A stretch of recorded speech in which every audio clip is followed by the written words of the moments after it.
Hiya. I'm so excited to talk to you guys. I love the series. I love what you guys created. First off, I want to say I love the series, the books and the series. I have never felt so much intensity towards something, and I really hate romance. I really hate romance. Like completely hate romance, but this made me feel something inside. So I have to say thank you for that. I I love love it. it. I'm doing a victory dance. That is Yeah. so incredible to hear. Too often YA books to films kind of overdo it where it feels forced, but you guys made it feel natural.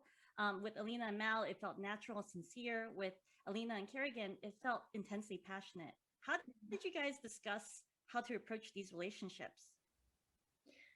I feel like so much of it was just, we were so lucky with our writing team and our creators, because so much of it was just on the page for us. And obviously, for me, it was just so easy working with these two.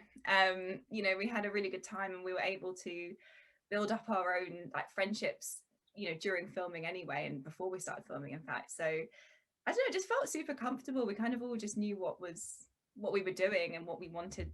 We wanted these characters and these relationships to feel authentic. Yeah, I think the books are in the first person from Alina's perspective, and so these two men are sort of representing different paths for her.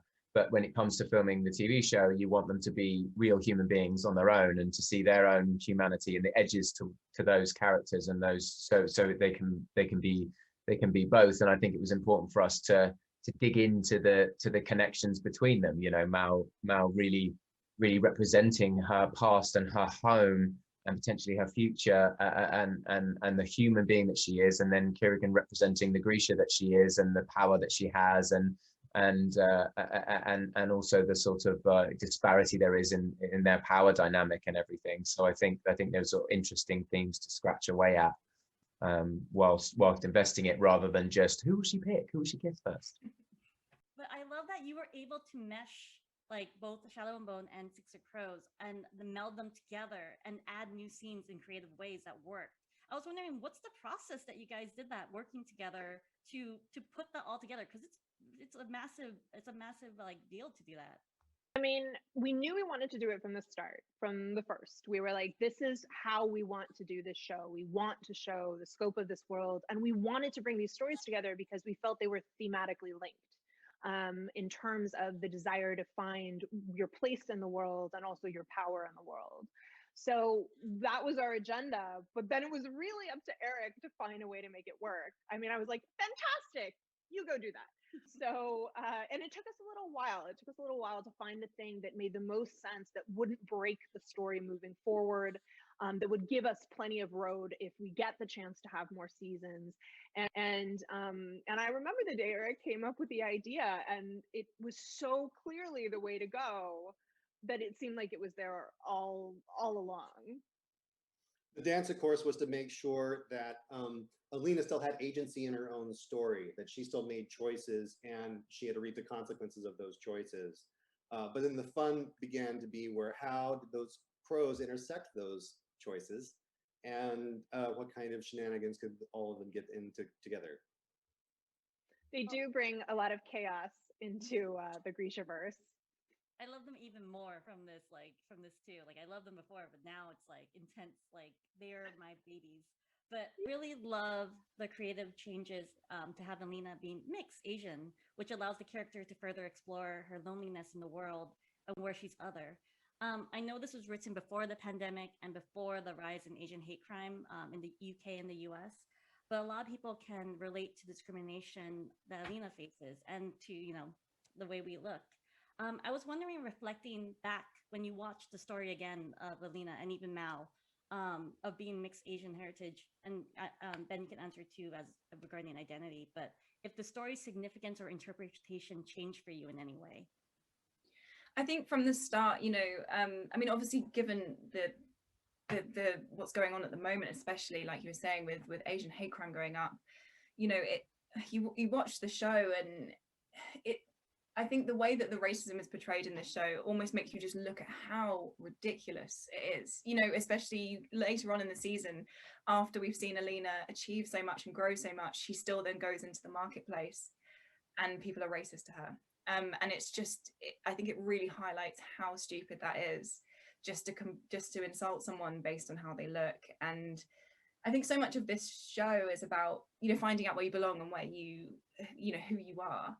And essentially what I take away from it is that, you know, we are all, it's such a diverse cast, there are diverse characters, it's this, you know, enormous world. And I think everyone belongs there, wherever they are. And that's what I really hope people take away from this, because, you know, it's you know, playing the character as well, you know, I've faced my own sort of, not as bad as Alina probably, but, you know, I've faced a lot of racism in my life and fetishization and things. So it was really, I was glad to be able to bring that and show how stupid it is, really.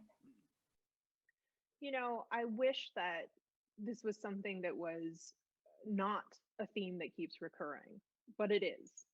And the fact is, when we sat down to talk about the show, we wanted to, it made perfect sense for Alina to be half Shu. She comes from a border town and two nations in conflict, and borders are not walls usually, they are porous, and people form attachments across them and do business across them. And the people who try to live their lives there are frequently caught in the crossfire of governments and people in power. To us, it felt like a way to talk about Alina's journey in a deeper, more powerful way. And to me, there was something incredibly poignant about a woman who looks supposedly like the enemy, but who is the future and the savior of this nation, and what it means to fight for a country that does not love you.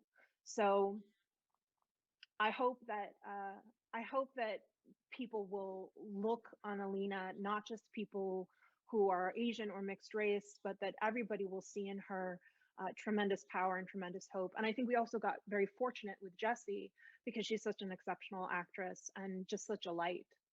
You noticed that there are little changes regarding, like in the books, they're teenagers, but I feel like you guys kind of aged them up to change the power dynamics.